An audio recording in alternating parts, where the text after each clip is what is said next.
Hello everyone, patching into the third and final Spring 2015 forecast from GasWeatherPeace.com. We've done two updates before this, one in December, one in January. This is the final and official one that we're doing in February 2015. We're going to get around 8 long-range seasonal models together, as well as some analogs from my good friend Stuart Markham.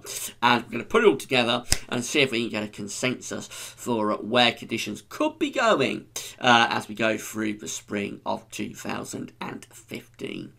Now, before I get on with the spring update, just to say about the ads, there's links to articles on most of the pages at GasWeatherPeace.com. Have a browse through the widgets. If there's any articles that you're interested in, please click through. You'll be able to go off and read those articles. And thanks so much for doing that. The ads are essentially paying for the website, so they allow me to sit here and talk to you via the website. The more you can get involved with the ad, the more you can click, the better it is to GasWeatherPeace, the better the revenue fee that we get. So thanks so much for getting involved. Thanks for doing that. Right, the links to the models that we're seeing here in the video, you can find them on the links page, so I don't need to say any more about that. You know all about the links page, I'm sure. If you want to see anything in this video for yourself, get to the links page. You'll be able to go off then from the links page, and everyone will be a winner with that one. What else have I got to say?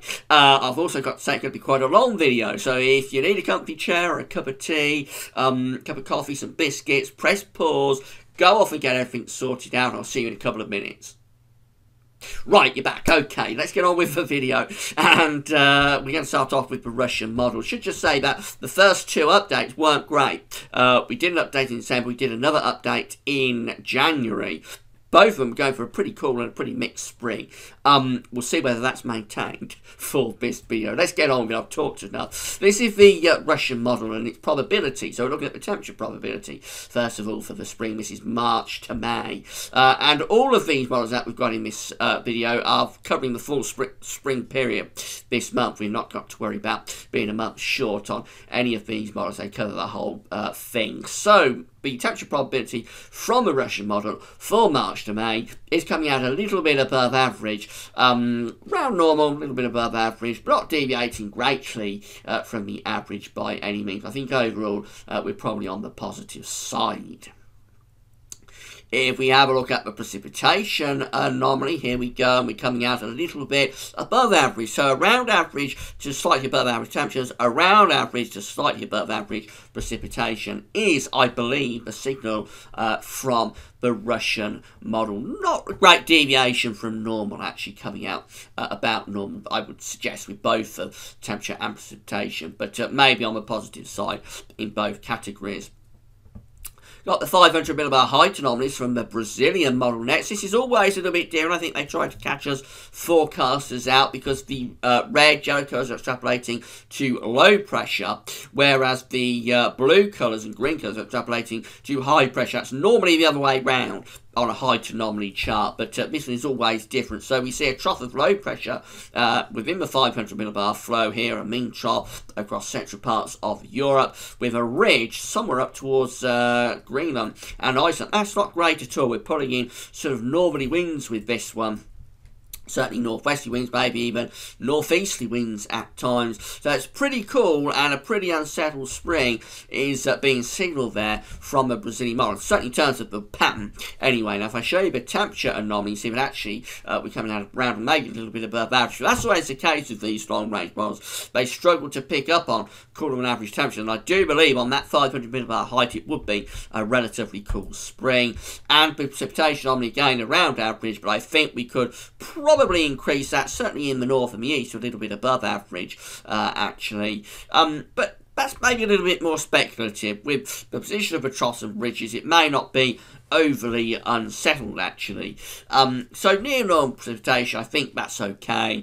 But in terms of the temperature, I would suspect we'd come out cooler than average on that sort of setup. This is sea level pressure from our very own UK Met Office model next, and this one is shown that I've got a ridge of high pressure here in the Atlantic down to the southwest of the country in terms of the sea level pressure distribution, with low pressure running up to the north. That's not bad, actually. That really isn't too bad. The jet stream is doing something like that. So it could be unsettled up in the north, but I think in the south in particular, it's not too bad in the south and west. We're close to that ridge. So overall, I think that could be a pretty decent spring being indicated there. It's not overly be mild by any means. This is the temperature anomaly, and we're coming out around to maybe slightly below average. And the reason is that the jet stream is going like that.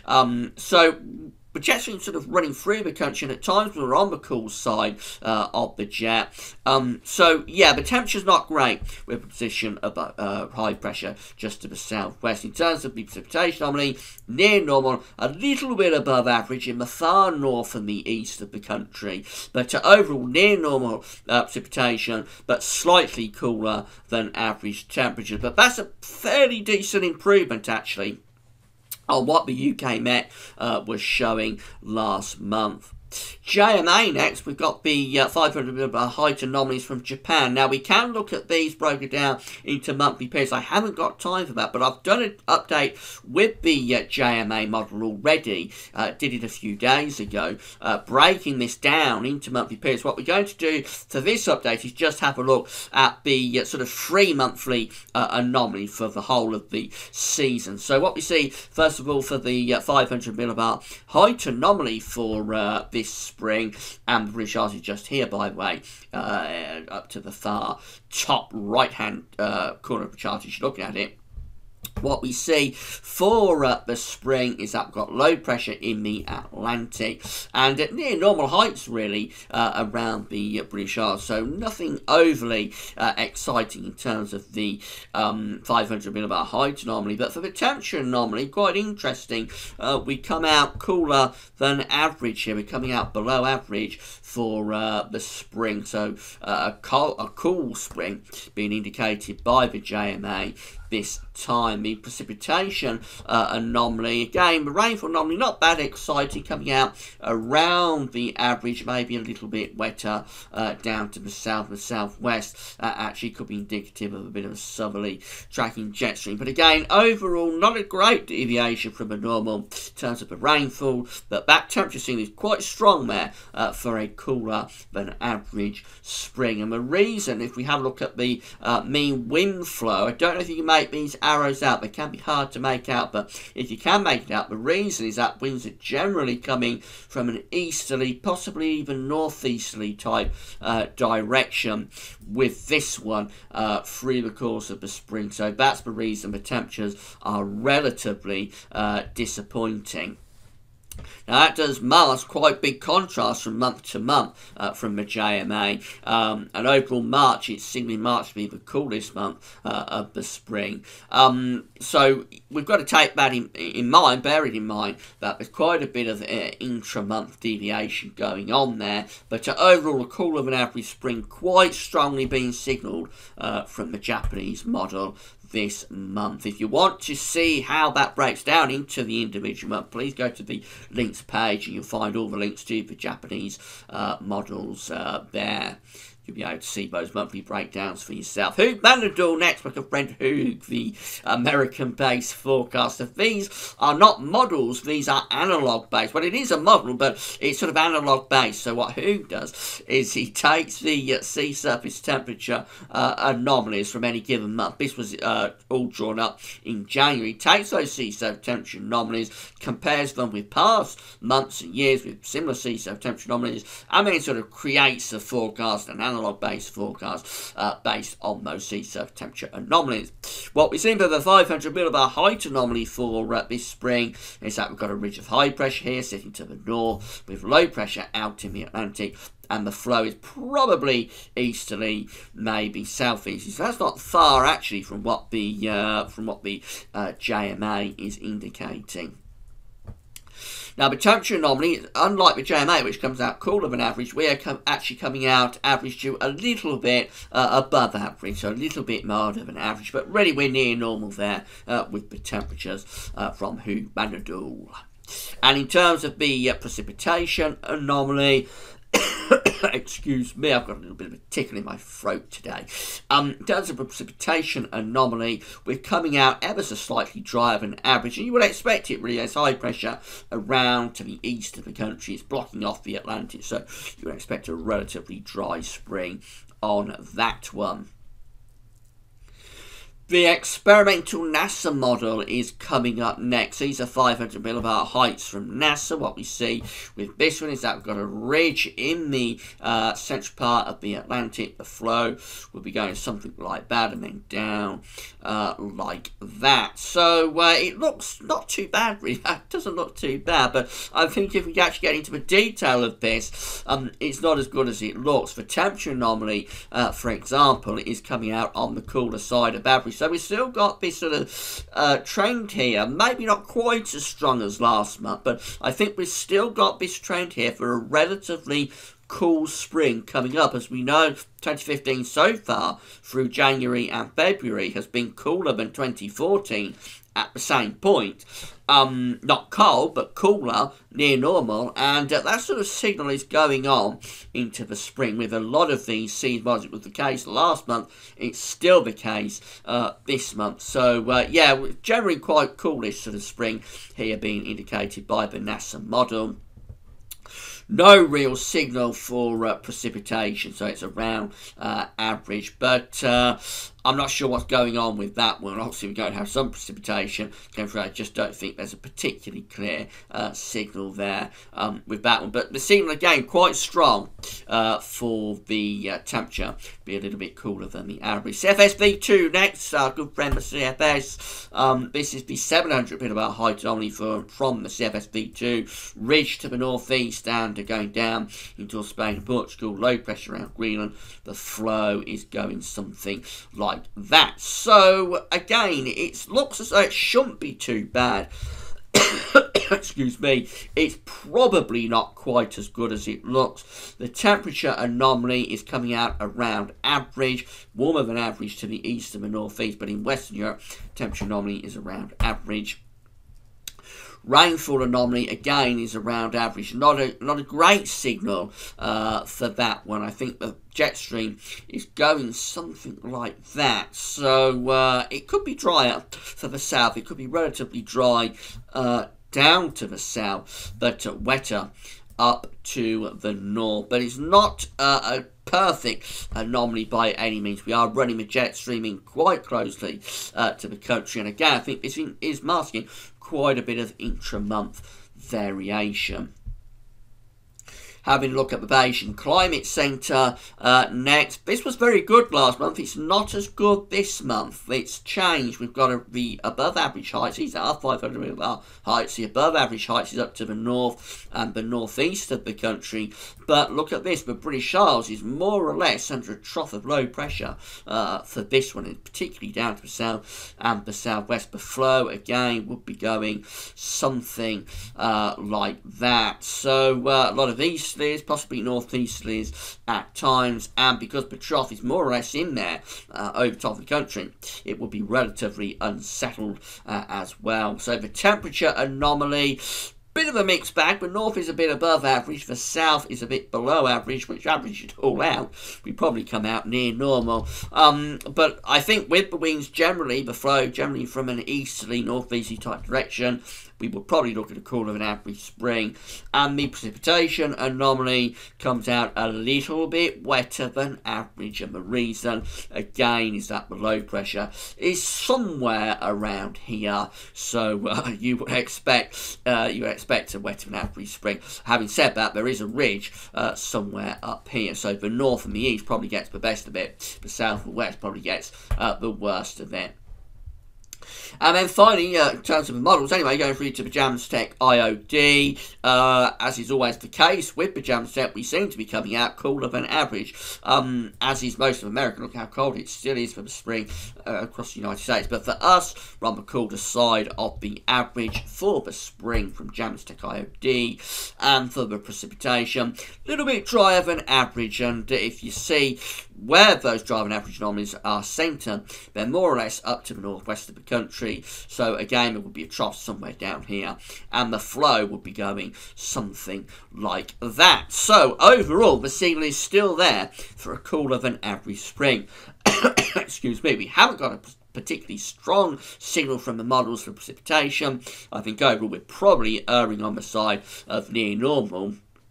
And that's probably not because models don't have a signal actually this time. Very often that is the case that models don't have a signal and they just deviate or they sort of go to near. I don't think that's the case this time. I think actually the precipitation on me, I should say, would be coming out with these sort of temperature and pressure anomalies. I think overall the precipitation would be coming out near normal, but the signal is still there for an average to pretty cool spring in terms of the temperature. Just want to show you some analogues from my good friend Stuart Markham.